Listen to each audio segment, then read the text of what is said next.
Senhor, sois meu louvor em meio à grande assembleia. Salmo 21. Um bom dia.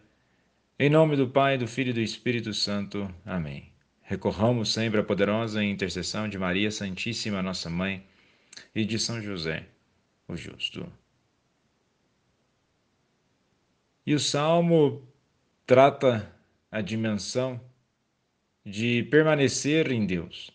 Aquele que permanece em Deus, certamente louva-o com sua vida, com a sua forma de viver. É que está no versículo 1 do Salmo de hoje. Seus corações tenham a vida para sempre.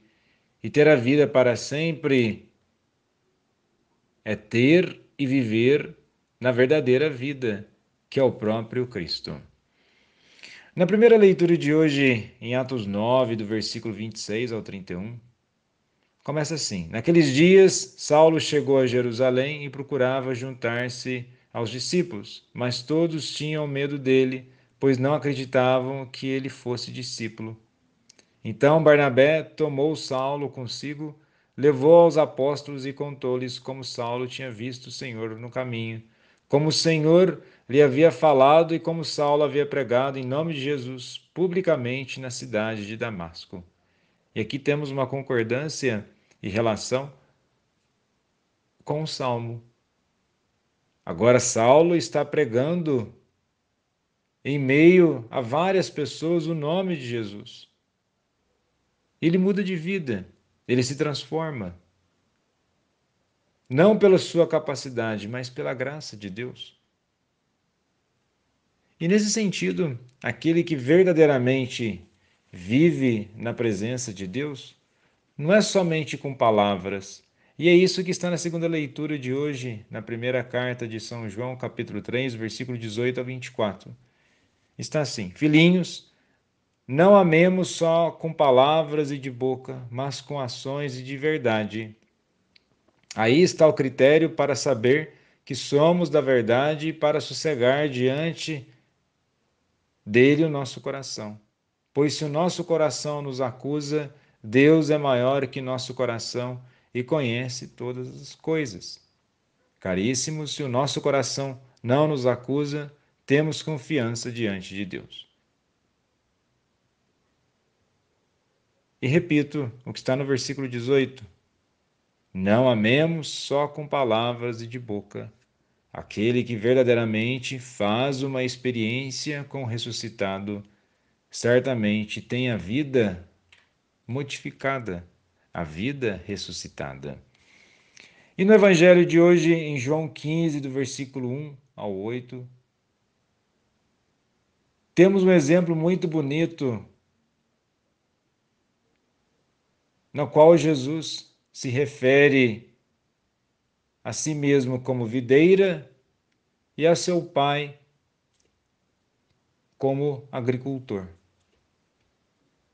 E é interessante essa forma, essa relação, pois é a sétima vez que Jesus usou a estrutura eu sou para se identificar como divino e mostrar qual é o seu papel.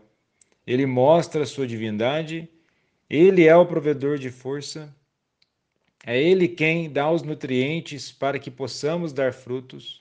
Fora dele não podemos fazer nada. Ao mesmo tempo, sua reivindicação de divindade exige de nós uma resposta. Ele não faz essa afirmação para que possamos dizer: Jesus é uma videira, isso é legal. Não é apenas um conhecimento intelectual, mas tem como objetivo nos estimular e confiar nele. E no contexto, Jesus está falando com os discípulos. O ramo frutífero representa os 11 discípulos fiéis, enquanto o ramo infrutífero é aquele que decide trair Jesus. No entanto, não se aplica a mente somente como algo isolado, se aplica a todos aqueles que acreditam ao longo da história. Infelizmente, há muitas pessoas que acreditam de forma professa que parecem estar salvos. Eles vão à igreja e parecem estar ligados à videira. Sua aparência é muito semelhante à de um verdadeiro crente. Mas Jesus deixa claro que eles não são verdadeiros crentes. E como podemos saber a diferença? Os crentes apóstatas, aqueles que são mentirosos, não dão frutos enquanto os verdadeiros crentes o fazem. E como que é que se dá fruto? Pela vida, estando em Jesus. E o interessante sobre a videira, né? Quem é a videira numa relação com o Antigo Testamento? Deus usou uma videira ou vinhedo para representar Israel. Em Isaías 5, do versículo 1 ao 7, por exemplo. Ele plantou, regou e alimentou. Mas Israel era a videira infrutífera, era a videira falsa. Não cumpriu os mandamentos de Deus ou os planos de Deus aqui. Aqui acredito que Jesus está se contrastando com Israel fracassado. Israel se rebelou contra Deus, desobedeceu a Deus, foi infrutífero, mas Jesus obedeceu a Deus. Ele foi frutífero, cumpriu os propósitos finais de Deus para salvar o mundo. Portanto, Jesus é a videira verdadeira, ele é o Messias, o cumprimento da promessa de usar a semente de Abraão para ser uma bênção para o mundo.